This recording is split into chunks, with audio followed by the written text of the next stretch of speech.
अजित पवारांच्या विमान अपघाताबाबत संशय व्यक्त करत संजय राऊत यांनी गंभीर आरोप केले आहेत। भाजप विरोधी फाईल उघड करण्याच्या वक्तव्यानंतर 10 दिवसात अपघात झाला हे रहस्यमय असल्याचे त्यांनी म्हटलंय। या प्रकरणाची तुलना त्यांनी जस्टिस लोया प्रकरणाशी केली आहे।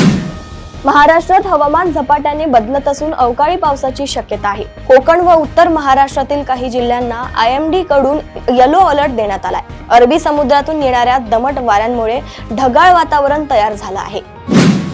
उपमुख्यमंत्री पदाची शपथ घेतल्यानंतर सुनेत्रा पवार यांनी कराडच्या प्रीती संगमावर यशवंतराव चव्हाण यांच्या समाधीला भेट देत आशीर्वाद घेतले।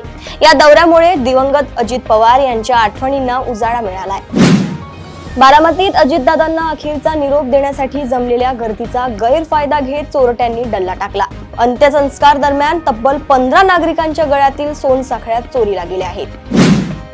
दिग्दर्शक रोहित शेट्टी यांच्या घराबाहेर झालेल्या गोळीबाराची जबाबदारी लॉरेन्स बिश्नोई टोळीतील शुभम लोणकरने सोशल मीडियावरील पोस्टद्वारे स्वीकारली आहे।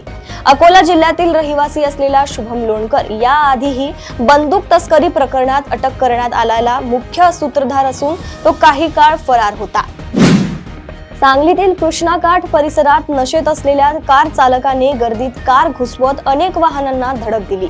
या घटनेत 4 पोलिसांसह 11 जण जखमी झाले आहेत। संतप्त जमावाने चालकाला मारहाण करून कारचे मोठे नुकसान केले।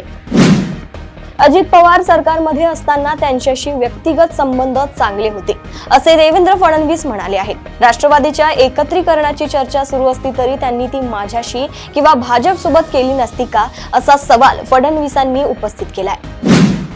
कीर्तनकार इंदुरीकर महाराजांनी तरुण व शेतकऱ्यांच्या मुलांना मोर्चे दंगलीपासून दूर राहण्याचा सल्ला दिलाय। दंगलीत गरिबांची पोरं वापरली जातात, यूज अँड थ्रो होते आणि आजकाल कॅमेऱ्यांमुळे 10 वर्षाची शिक्षा होऊ शकते असा इशाराही त्यांनी दिलाय। पतीने मोबाईल घेऊन दिला नाही या रागातून 24 वर्षीय महिलेने 3.5 वर्षांच्या मुलासह विहिरीत उडी घेत आत्महत्या केल्याची घटना बीड तालुक्यात घडली आहे। या प्रकरणी पोलिसात खुनाचा गुन्हा दाखल करण्यात आला आहे। 22 वर्षीय शवविच्छेदनाचे काम करणारे किरण मनपिया आता नागपूर महापालिकेच्या सभागृहात लोकप्रतिनिधी म्हणून जाणार आहेत। मृतदेहांशी संवाद साधणारे हात आता जनतेसाठी आणि शहर घडवण्यासाठी काम करणार आहेत। प्रदेशातील अशाच टॉप 10 बातम्या मी साक्षी आपल्यापर्यंत पोहोचवत राहणार। तोपर्यंत बघत रहा देशोन्नती। नमस्कार।